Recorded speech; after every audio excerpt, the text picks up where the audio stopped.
Bienvenido. Bonjour à tous et bienvenue. Alors aujourd'hui on est dans ma chère et tendre ville de Malaga, on est dans le centre, alors là dans une petite boutique très sympa, elle s'appelle La Princesa, je vous conseille à tous. Il y a le pèse-personne à l'entrée mais qui ne marche plus. Regardez-moi ça, c'est bonheur. On appelle ça une loquitas, c'est le petit format. Ça c'est très bon, contrairement au borracholo c'est un peu spécial.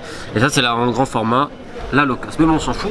Mais remarquez, ça marche bien ce mot locas parce qu'on va parler aujourd'hui de quelque chose d'assez fou dans le milieu footballistique, c'est-à-dire les rachats de clubs. On en voit de plus en plus et ça va aller de mal en pis. Alors je vais vous expliquer un petit peu ce qui se passe actuellement, ce qui se trame, avec quelques exemples bien concrets. Le premier est très simple, c'est-à-dire que depuis 4-5 ans c'est open bar. Alors on va avancer un petit peu parce que là il y a un peu de bruit dans cette rue. Depuis 4-5 ans, c'est littéralement open bar, c'est-à-dire qu'on voit de plus en plus de rachats avec des personnes plus ou moins troubles et avec des clubs qu'on pensait historiques et ancrés dans un ciment social, local. Donc ça pose beaucoup de questions. Pour vous donner un exemple, un club comme Troyes, dire Troyes, ça fait pas spécialement rêver, respect pour les gens de Troyes évidemment, mais c'est-à-dire que le club était plus ou moins en vente. Alors il y a eu des mecs qui ont réfléchi notamment en Asie, bon finalement c'est pas fait. Vous avez actuellement en France un club comme Reims, s'il y a une belle offre à Reims, ça veut dire que le club... Dijon c'est pareil, c'est des clubs qui ne sont pas en vente, mais ils écoutent. Ils sont ouverts à ce qu'on appelle des capitaux étrangers. C'est un peu la nouvelle mode aujourd'hui, c'est ce que Lyon d'ailleurs a fait en faisant entrer dans son capital un départ chinoise. Et ce que énormément cherchent à faire, c'est le fantasme, c'est l'illusion de dire voilà, on va faire appel à des capitaux étrangers, notamment asiatiques. Alors il faut savoir qu'aujourd'hui, maintenant tous ceux qui veulent des capitaux chinois, c'est complètement mort. C'est-à-dire que pour aujourd'hui sortir de l'argent de Chine, c'est quasiment impossible. Consigne présidentielle de Xi Jinping, le président donc, qui était évidemment très amoureux du foot, qui l'est toujours, et qui s'en est servi dans sa politique, mais aujourd'hui, les choses ont changé. On va continuer à avancer un petit peu. Donc déjà, le fantasme chinois, il faut arrêter. Mais maintenant, vous avez d'autres pays asiatiques. Alors vous avez Hong Kong, vous avez Macao, vous avez Taïwan, vous avez la Corée du Sud, qui ont notamment le club de Toubize en D2 belge, qui va peut-être descendre en D3 si le fameux Lierse ne se sauve pas. Je rappelle que les Sud-Coréens ont acheté Toubize, un club qui fait 500 personnes en D2, qui a aucun potentiel. Bon, ça c'est encore autre chose. Vous avez quoi d'autre? Vous avez la Thaïlande. Alors là on voit le mec à Moucron qui a racheté, j'ai perdu le nom, il va également prendre le Panathinaikos, donc 2 clubs en un là, on aura le temps d'y revenir. Vous avez également Vietnam, non, enfin on reste sur Thaïlande. Et il y a Indonésie et Malaisie qui sont maintenant les 2 autres cibles privilégiées par les gens, et notamment des spécialistes de rachat. C'est-à-dire que pour gérer des rachats, vous faites appel soit à des avocats ou à des boîtes spécialisées qui vous mettent en contact avec des potentiels investisseurs. Alors, ces potentiels investisseurs viennent souvent de milieu de la banque, mais pas uniquement. Vous avez du businessman et vous avez souvent des types bien frauduleux. Et c'est un peu le nouvel opium de ces mecs-là. C'est-à-dire, je vais investir dans un club de foot. Pourquoi? Parce que, 1, c'est un excellent moyen de blanchir du fric, on va être très clair. 2, c'est un excellent moyen de... Bon, c'est peut-être pas la première raison, je suis peut-être un peu cynique, mais bon, on va passer dans une rue sympathique quand même. On passe à côté de la boutique de Malaga, qui aussi est en vente d'ailleurs, le club. Alors, c'est les aléas du direct, oui. Passons, mes amis. Parce que on a du monde, et les heures de pointe. Vamos. Donc, comme je disais, ces gens-là, en véritable raison, c'est l'apport que ça peut leur donner un club de foot. C'est-à-dire qu'aujourd'hui, vous avez un club de foot et vous avez un stade avec des loges. Et dans les loges se négocie mais tellement de business. Vous n'avez pas aidé. Et c'est bien plus important pour signer les contrats, ça aide énormément. Donc c'est un peu comme en Formule 1, où il y a des mecs qui vont acheter presque à perte les écuries, mais pour ensuite avoir d'autres business. C'est également une manière de rentrer dans l'économie locale. Une économie locale qui peut par exemple être... regardez, on va prendre cet exemple. Regardez. Là on est dans la boutique du centre de Malaga. Bon. Le club descend en D2, a des dettes. La personne, Altani, Qatari, qui gère le club, fait un peu n'importe quoi, on fait totalement n'importe quoi, mais rien. Donc, le club est plus ou moins en vente, on le sait. Même s'il y a des soucis avec la justice, avec un autre actionnaire, bon bref. Néanmoins, si vous achetez le club de Malaga, potentiellement, qu'est-ce que vous allez pouvoir faire derrière? Vous allez potentiellement essayer de vous rabibocher avec les élus locaux, qui veulent dégager le tchèque d'ailleurs, et potentiellement avoir quelques intérêts avec l'hôtellerie, avec le BTP, potentiellement avec l'aéroport de Malaga, et surtout avec le port qui est un gros hub important méditerranéen. Parce qu'ensuite vous avez Marbella qui a à peu près 40 minutes de Malaga. Je pense pas besoin de décrire Marbella, qui est un club en 3e division, qui vient actuellement d'être racheté par un agent belge, Louis De Vries, je vous laisse regarder son CV, qui a accompagné d'autres personnes, ça a acheté 2,8 millions. Et avant ça, le club était détenu par des Russes, dont certains sont en prison pour des liens supposés avec la mafia et autres joyeusetés. Tout ça pour dire quoi? C'est ce que je faisais référence au début de la vidéo. C'est open bar aujourd'hui. Tout le monde veut racheter un club. Là, je vais attendre, il y a des gamins qui passent, ça fait un peu de bruit.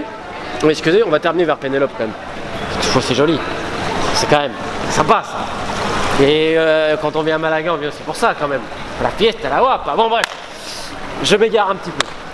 Je vous disais, aujourd'hui c'est open bar. C'est-à-dire que maintenant c'est aussi des agents, en théorie c'est interdit, qui rachètent les clubs. Exemple, en D2 israélienne, vous avez l'agent de Yaya Touré qui visiblement va racheter un club qui a des dettes. Un petit club israélien. Mais pourquoi? Vous avez des agents portugais qui ont des clubs au Brésil en 3e, 4e division. Et ça on le voit ça de plus en plus. Alors vous avez l'inarable Pini Zahavi qui alors lui... il a pas Malaga, tiens, c'est un des trucs qu'il a pas. Mais bon là maintenant, Pini Zahavi qui avait plus ou moins le club de Moukron, enfin c'était son neveu qui l'avait à Dar. Là c'était vendu donc à un Thaïlandais. Ce Thaïlandais qui était déjà là à l'époque de Manchester City, à l'époque où Pini Zahavi qui a joué Rapture était conseiller des Thaïlandais qui avaient racheté le club. Là maintenant il y a le Panathinaikos. Maintenant la question c'est de savoir qui est réellement derrière le club, qui est le conseiller de l'actionnaire. Et donc ça on y voit de plus en plus aussi. C'est-à-dire les agents qui vont directement prendre les clubs. Parce qu'évidemment la TPO, donc la tierce propriété, je rappelle quand à l'époque des gens ou des entreprises avaient des bouts de joueurs, c'est interdit depuis 2015, enfin officiellement. Donc on contourne un peu ça. Et maintenant les mecs ils se font pas chier, contrôlent directement les clubs. Et vous avez on peut dire Mendes à Wolverhampton, il fait un peu ce qu'il veut aussi, hein, vous voyez. Mino Raiola au PSV aux Pays-Bas, ça me ferait pareil, il a quand même porte ouverte. Mais il ne le contrôle pas de manière également avec du business et tout ça. Alors qu'on va aller au fameux Pimpi les gars, c'est une institution de Malaga évidemment. Je voulais passer vers la cathédrale mais vous voyez on a fait une autre route. Bon, pour terminer un peu cette vidéo, ça va aller de pire en pire parce que tout le monde aujourd'hui s'intéresse à des clubs. Et on le voit avec le cas de Gérard Lopez ou d'autres, même un peu à Bordeaux. On fait rentrer la très grande finance avec cette idée d'acheter avec la dette, avec des emprunts. Alors ça, il y aura un épisode spécial là-dessus expliqué par des experts, moi je ne le suis pas. Mais c'est pour montrer un peu les autres manières aujourd'hui de racheter des clubs et pourquoi. On rachète évidemment des clubs également pour faire de l'argent. Alors qu'il y a un peu trop de bruit. Et c'est les aléas du direct. Donc pour terminer, comme je vous le disais, j'en ai oublié ce que je voulais dire, non plus sérieusement. Tac, tac, tac, ça me revient. Oui, faire de l'argent. Tout le monde pense qu'aujourd'hui on peut faire de l'argent, c'est le modèle Monaco. C'est-à-dire on gagne de l'argent grâce au foot. Non, tu vas pas gagner de l'argent directement grâce à des ventes et tout ça. C'est très compliqué de bien gérer un club de foot. Parce qu'en plus les mecs sont trop impatients, ils veulent tout de suite. Et ça c'est le gros souci des acheteurs. Si tu veux racheter un club, il faut avoir de la patience et définir à la fois un projet sportif en rapport avec ta communauté, c'est-à-dire au niveau social et local, en prenant compte de ta démographie et surtout des gens qui sont déjà en place. Et ça, des fois, il y a un choc culturel qui ne se fait pas. Ensuite, on peut voir évidemment les influences politiques, voire diplomatiques. Et c'est là où la lecture du foot est très intéressante et dépasse le simple fait du résultat. Et ça, il y a des gens malheureusement qui ne le comprennent pas, qui pensent que simplement en regardant des matchs, ils ont inventé le foot. Ça, je comprends qui pourra, parce que ça j'en ai marre des gens qui pensent me dire comment le foot marche parce qu'ils regardent des matchs à la télé, tu vois. Alors que derrière, quand tu remarques un petit peu, quand tu ouvres la porte, tu aperçois que c'est là les plusieurs degrés de lecture à comprendre, comment un club est géré, etc. Il faut mettre les mains dans le cambouis. Et c'est vrai que quand tu regardes un peu tous les rachats, tu te dis bon, des fois c'est effrayant, très clairement, d'autres fois un peu moins, mais souvent les projets sont hasardeux parce que les mecs sont trop précipités. Et t'as aussi beaucoup de mecs qui n'ont pas vraiment d'argent, qui l'obtiennent par des prêts et qui se disent en obtenant un club de foot, je gagne une crédibilité sur les marchés et donc je me montre et donc potentiellement je peux grandir. Vous avez également en dernier cas, alors ça j'ai pas d'exemple précis en tête, mais des mecs qui rachètent un club, ils parlent de partout, on les voit, etc. Mais en fait ce n'est qu'un homme de paille derrière des personnes qui ont d'autres intérêts avec des montages financiers très compliqués pour pas savoir qui réellement dirige le club. Aujourd'hui c'est ça le football dit moderne, c'est vers ce quoi on avance et je pense que c'est important de le savoir et de comprendre ça, ce fait, et un peu de se rebeller. On va terminer sur Sochaux évidemment, série à venir sur Sochaux parce que c'est scandaleux ce qui se passe là-bas. Et Sochaux aujourd'hui est sous direction d'Alaves qui gère déjà un club en Croatie et en Finlande. Ils vont gérer pendant 3 ans toute la politique sportive du club. C'est également ce vers quoi on s'achemine, c'est-à-dire un acheteur qui a un club qui va ensuite essayer de trouver d'autres filiales, etc. C'est ce que les Pozzo ont fait avec Udinese, Watford et Grenade à l'époque.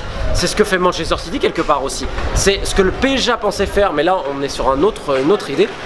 Mais on va voir, parce que derrière vous avez des agents et vous avez par exemple dans le cas de Manchester City et de toute la filiale à peu près 150 joueurs sous contrat à travers tous les continents. Et ça c'est aussi une autre donnée du foot dans sa mondialisation. Donc voilà, j'espère que cette vidéo vous a plu. Je suis désolé si parfois j'ai des petits arrêts et tout ça. On va quand même regarder, c'est mi Malaga qui rit. Voilà, on refera des vidéos un peu dehors. J'espère que donc voilà, tout a été bon. Et si vous avez des questions, n'hésitez pas. À bientôt.